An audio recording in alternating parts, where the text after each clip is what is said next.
Desde que nacimos como Homo sapiens, en realidad no hace tanto tiempo que comenzamos a vivir de una forma verdaderamente humana.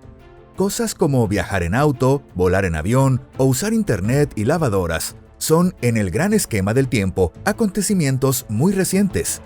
Hasta hace apenas unos miles de años, nuestros antepasados avanzaban con cautela por la jungla, atentos a que no saltara un gran depredador de entre los matorrales.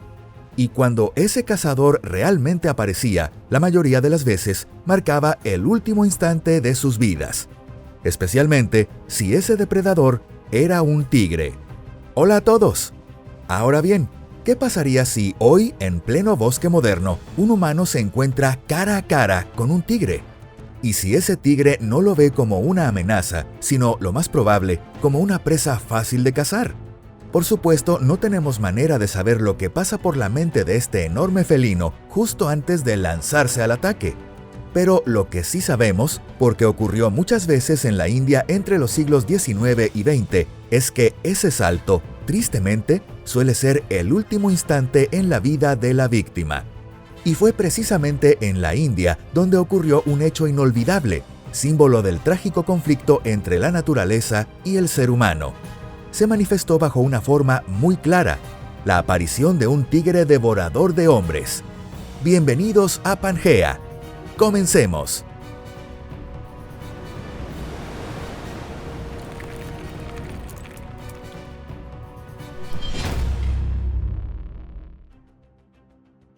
El tigre devorador de hombres en la India.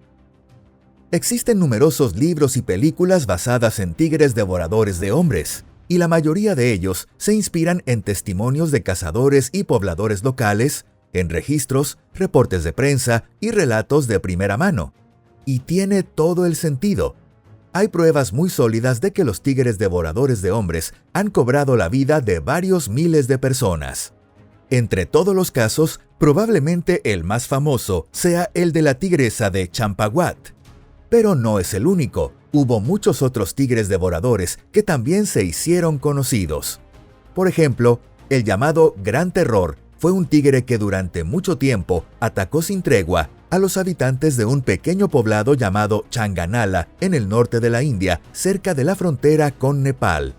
Esta bestia astuta tenía como blanco a personas que caminaban solas, que iban en bicicleta o incluso a guardias forestales. Según los registros oficiales, este tigre mató a 8 personas antes de ser abatido por el cazador Dr. Denver Coleman en 1969. Pero aún más espantoso fue el caso del tigre devorador conocido como el tigre de Bhimanshankar. En la década de 1940, este tigre sembró el terror en múltiples aldeas indias y se cree que mató a más de 100 personas. Ni los esfuerzos desesperados de los aldeanos ni los de la policía lograban detenerlo, y con cada intento fallido, nuevas víctimas caían. Al final, los habitantes empezaron a temerle como a una criatura demoníaca, fuera del alcance de cualquier poder humano. Finalmente, lograron atraparlo en una trampa y acabar con él. Lo interesante es que quien lo abatió fue un cazador llamado Ismail, que ya había estado a punto de morir en una misión anterior, pero aún así decidió volver a arriesgar su vida para enfrentarlo. Los ataques de tigres devoradores paralizaban a los aldeanos con un miedo tan profundo que les impedía hacer cualquier cosa. Y en medio de ese ambiente de resignación, las acciones de unos pocos cazadores valientes destacaban con más fuerza que nunca. Gracias, por ejemplo, al cazador Kenneth Anderson, fue posible eliminar a la tigresa devoradora de Holgahiri. Esta tigresa, que había llegado a considerar más fácil cazar humanos que animales salvajes, convirtió a las personas en su presa habitual durante mucho tiempo. Anderson la abatió al fin, pero no antes de que al menos 15 personas murieran en sus garras. Más adelante, el mismo Anderson también mató a otros 2 tigres, uno conocido por su brutalidad que solo tenía un ojo y aterrorizaba la zona de Segur, y otro que había atacado a 7 personas en Mundachipalam. Pero quien logró los resultados más impresionantes fue el cazador británico Jim Corbett. Sin conocer el miedo y con una puntería excepcional, logró acabar con la tristemente célebre tigresa de Champawat, considerada la peor devoradora de humanos de toda la historia. Y sin embargo, ese no fue su único logro. Para los habitantes del pueblo de Choughart, Corbett fue literalmente un salvador, una figura profundamente agradecida, porque durante 5 años enteros, 2 tigres devoradores habían merodeado por la zona, y él logró abatirlos tras haber matado ya a por lo menos 64 personas. La tigresa devoradora de Champawat. Entre 1907 y 1938 se registraron numerosos ataques de tigres contra humanos, pero el caso de la tigresa de Champawat destaca como uno de los episodios más brutales y sangrientos jamás documentados. Esta enorme bestia felina, increíblemente, llegó a matar a más personas que cualquier asesino serial de la historia. Cruzando la frontera entre India y Nepal, este demonio con forma de tigre acabó con la vida de nada menos que 436 personas. Sus ataques comenzaron dentro del territorio nepalí. Para cuando las autoridades locales solicitaron apoyo militar, ya se habían cobrado unas 200 víctimas. Gracias a una ofensiva a gran escala por parte del ejército, la tigresa fue expulsada de Nepal y empujada hacia India, donde continuó su ola de ataques. La fiera se volvió cada vez más temeraria. Merodeaba por los alrededores de las aldeas, rugiendo sin miedo, sumiendo a los pobladores en un terror absoluto. Al final, incluso los hombres dejaron de salir de casa por miedo a ir a trabajar. Fue entonces cuando las autoridades locales pidieron ayuda al cazador británico Jim Corbett. Pero ni siquiera Corbett, con toda su experiencia, logró enfrentarse fácilmente a esta bestia. La tigresa parecía una criatura infernal, apareciendo y desapareciendo sin dejar rastro, imposible de rastrear. El primer intento serio de Corbett por abatirla ocurrió en el pueblo de Fungar, cerca de Champawat, justo después de que la tigresa despedazara y devorara a un joven de 16 años a plena luz del día.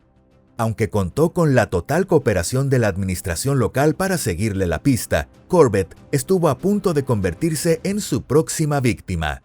Sin dejarse intimidar, al día siguiente siguió el rastro de sangre, localizó al tigre y puso en marcha una operación de cerco en las gargantas del río Champa. En esta operación participaron 300 pobladores de la región. Acorralada, la tigresa cargó directamente contra Corbett, pero él reaccionó con rapidez y disparó 2 veces, hiriéndola en el pecho y el hombro. Aún así, el animal herido siguió avanzando decidido hacia él. Cuando la distancia entre ambos era menos de 6 metros, Corbett disparó una tercera vez, alcanzando la pata del tigre y deteniendo su salto mortal justo a tiempo, poniendo fin a esta larga tragedia. Ese disparo decisivo fue hecho con un rifle de reserva que le había prestado la administración del pueblo de Fungar. La fotografía de Corbett junto al tigre abatido dio la vuelta al mundo en cuestión de días. Pero la fama de Corbett no terminó ahí. A lo largo de su vida, llegó a abatir 19 tigres devoradores de hombres y 14 leopardos devoradores. En reconocimiento a sus hazañas, el gobierno de la India le dio su nombre a uno de los parques nacionales, el Parque Nacional Jim Corbett. En cuanto a la tigresa de Champawat, tras la autopsia se descubrió que uno de sus colmillos estaba roto y otro severamente astillado. Probablemente fue esa lesión dental la que la llevó a empezar a atacar humanos. En esas condiciones ya no podía cazar animales salvajes como lo haría un tigre en estado normal. Así que solo le quedaban 2 opciones: morir de hambre o buscar presas más fáciles de conseguir. Y ella eligió sobrevivir. Aunque el cazador profesional nepalí Peter Byrne tenía una teoría distinta. Según su versión, la primera vez que la tigresa probó carne humana fue cuando se enfrentó a unos cazadores que intentaban proteger a unos niños. Este incidente había ocurrido en los alrededores de un pueblo llamado Rupal, en la región nepalí del Himalaya. La tigresa, movida por una furia inmensa hacia los humanos que habían herido a sus crías, descubrió además que la carne humana era especialmente blanda y fácil de comer. ¿No suena todo esto como una versión demasiado idealizada o incluso como un intento de justificar a esta bestia despiadada? El tigre devorador de Pozharsky. Si alguien cree que la época de los tigres devoradores de hombres ya es cosa del pasado, está profundamente equivocado. Nada más lejos de la realidad. A finales del siglo XX, las historias de tigres devoradores habían desaparecido casi por completo en India y Nepal, pero entonces empezaron a llegar informes inquietantes desde la taiga del lejano oriente ruso. En esta región, el protagonismo ya no lo tiene el tigre de Bengala, sino el igualmente temible y poderoso tigre de Ussuri, que es el gran depredador dominante. Y una vez más, la lucha a muerte entre el ser humano y el tigre por el control del territorio vital comenzaba a intensificarse. Lo que empeoró la situación en la taiga rusa fue la presencia de cazadores furtivos que perseguían a los tigres por sus valiosas pieles, huesos y órganos. Solo podemos desear que el caso de Pozharsky sea el último capítulo en esta lucha entre el hombre y la naturaleza. Todo comenzó el 3 de diciembre de 1997, cuando el equipo local contra la caza furtiva Tiger en la región del Viking recibió una llamada telefónica. Un tigre había atacado a un cazador en el pueblo de Sovolinoye. El equipo de investigación que acudió al lugar confirmó que, en efecto, se había producido un ataque de tigre. Una de las pruebas era una gigantesca huella de unos 13.5 centímetros de ancho. A unos 100 metros del sitio se encontraron restos del cuerpo de la víctima. La investigación reveló que el hombre era un cazador furtivo que, justo antes de morir, había matado una cría de tigre e incluso había herido a su madre. A cambio de la piel del tigre, el hombre había recibido una moto de nieve llamada Buran, pero esta no le trajo la suerte que esperaba. Todo indica que la madre tigre trató de vengar la muerte de su cría.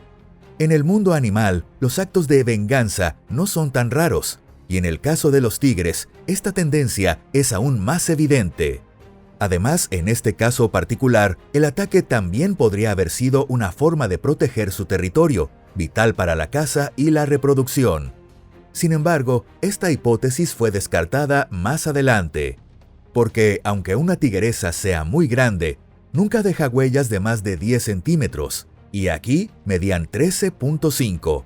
Solo un tigre macho puede dejar huellas de ese tamaño. Yuri Trush, comandante del equipo de búsqueda, notó por las huellas que el tigre arrastraba una de sus patas. Lo más probable es que el cazador lo hubiera herido antes. Pero tras una investigación más a fondo, se descubrió que el disparo se produjo cuando el tigre estaba devorando un jabalí. Temiendo una venganza, el cazador furtivo huyó hasta una cabaña situada a 7 kilómetros del lugar, propiedad de un anciano llamado Dunkai. Ese viejo cazador le advirtió que escapara del bosque antes de que el tigre lo encontrara. Lamentablemente, no hizo caso a la advertencia. Las huellas halladas en la nieve demostraron que el tigre encontró la cabaña y estuvo acechando allí durante varios días, hasta que, finalmente, la emboscada dio resultado. Pero la historia no terminó ahí. Una semana después de la muerte del primer cazador, el 10 de diciembre de 1997, se reportó la desaparición de otro habitante de Sovolinoye, un hombre llamado Andrei. La desaparición ocurrió casi en el mismo lugar donde había sido el primer ataque, en la cuenca del río Viking. Andrei había ido a revisar las trampas que había colocado en la zona. El 15 de diciembre, un equipo de búsqueda formado por 5 vecinos del pueblo partió rumbo al lugar. Entre ellos estaba el propio padre de Andrei. Cerca de una cabaña de caza a orillas del río Viking, el grupo encontró rastros de un ataque de tigre. Según las huellas, el tigre se había lanzado desde una distancia de unos 5 metros. En las inmediaciones del lugar hallaron un viejo rifle Mosin Nagant tirado en el suelo. Una de las balas tenía marcas visibles de percusión en la cápsula fulminante. Todo indica que Andrei intentó disparar, pero el viejo rifle falló y no se disparó. El padre encontró el cuerpo de su hijo a unos 40 metros de la cabaña, pero del cuerpo ya no quedaba prácticamente nada, ni siquiera los huesos. Entre la ropa destrozada y empapada en sangre, solo se hallaron un reloj y una pequeña cruz. Con la aparición de una segunda víctima, la región entera entró en estado de alerta. A finales de diciembre, cientos de cazadores armados llegaron en camiones Kamaz para rodear al tigre ya herido y debilitado. El último salto del tigre fue detenido por una ráfaga de más de una docena de disparos con fusiles automáticos. El animal abatido era un macho de 2.7 metros de largo. En su cuerpo, además de heridas recientes, se encontraron cicatrices de viejas balas. La piel del tigre fue disecada y enviada al Museo de Vladivostok. Pero el tigre de Pozharsky no fue el último tigre devorador que apareció en los bosques de Ussuri. Recientemente, medios rusos informaron sobre un guardabosques que murió tras ser atacado por un tigre. Y el 4 de abril de 2025, ese mismo tigre fue abatido tras atacar a un empleado del Parque Nacional La Leyenda de los Udeje. Incluso hoy en la India siguen registrándose ataques de tigres contra humanos. Eso sí, en India solo se clasifica a un tigre como devorador de hombres si ha devorado al menos a 4 personas. A través de este poderoso y peligroso depredador, la naturaleza sigue librando una interminable batalla contra el ser humano. Si te gustó este video, no olvides darle like y compartirlo en tus redes sociales. Muchas gracias por vernos. Hasta la próxima.